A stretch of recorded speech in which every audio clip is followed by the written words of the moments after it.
Voici la réponse aux 7 erreurs. Première erreur, au niveau des pieds.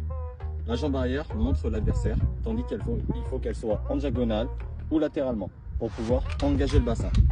Vu que le pied était comme ça, je ne peux plus engager le bassin pour mettre mon bras arrière après avoir mis mon bras avant. Deuxième erreur, au niveau des jambes.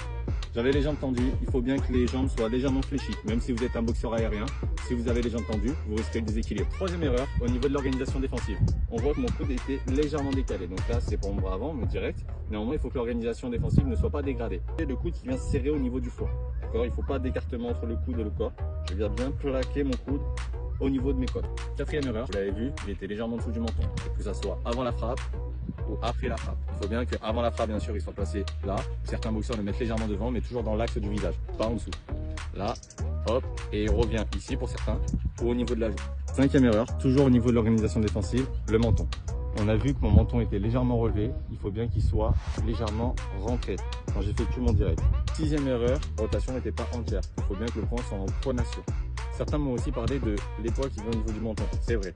Mais pour les débutants, pour aider à monter l'épaule au niveau du menton, pour éviter de faire une élévation forcée de l'épaule, ce qu'on peut faire, c'est exagérer la rotation. Et en exagérant la rotation, l'épaule vient monter toute seule pour protéger le menton.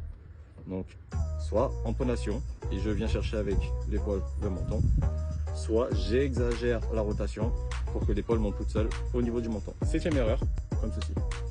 Paume. Vous avez vu, mon coude il a été vers l'extérieur. Tandis qu'il faut bien le laisser vers l'intérieur pour éviter de faire un appel. Parce que si je lève le coude, je fais un appel pour vous dire que je vais vous frapper avec mon direct du bras avant. Donc il faut bien laisser le coude intérieur et aller dans la continuité. D'accord ? Vous imaginez, vous boxez dans un couloir. Donc ce qui est fait souvent, c'est un exercice contre un mur. Vous mettez le long d'un mur et vous envoyez votre direct. Pour pas taper avec votre coude le mur. D'accord ? Donc je reste bien dans l'axe. Hop. Je prends juste l'exemple de Floyd Mayweather. Certains vont me dire que quand il envoie ses jabs, il est comme ça. Mais le coude est déjà comme ça. Donc il le déplie. Il ne fait pas d'appel. Il ne fait pas 1, 2. Le but, c'est de faire un seul mouvement unique. Ensuite, pour terminer, donc c'est bon, on avait les 7 erreurs. Il y a certaines personnes qui vont me parler du fait que j'ai pas avancé la jambe avant. Il ne faut pas oublier que c'est une technique, le direct du bras avant, et ça dépend des intentions tactiques. Là, on imagine l'adversaire se jette sur moi. Je vais certainement pas avancer ma jambe avant pour lui mettre un direct du bras avant, alors qu'il vient casser la distance. Parce que mon direct ne sera pas efficace. Donc, je vais peut-être utiliser un direct barré. Je vais pouvoir le faire sur place.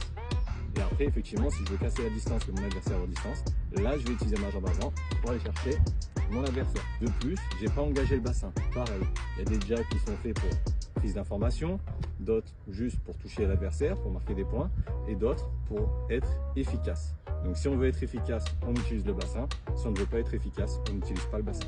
J'espère que cette vidéo sur le direct t'a plu. N'hésite pas à partager ton avis en commentaire et partager la vidéo.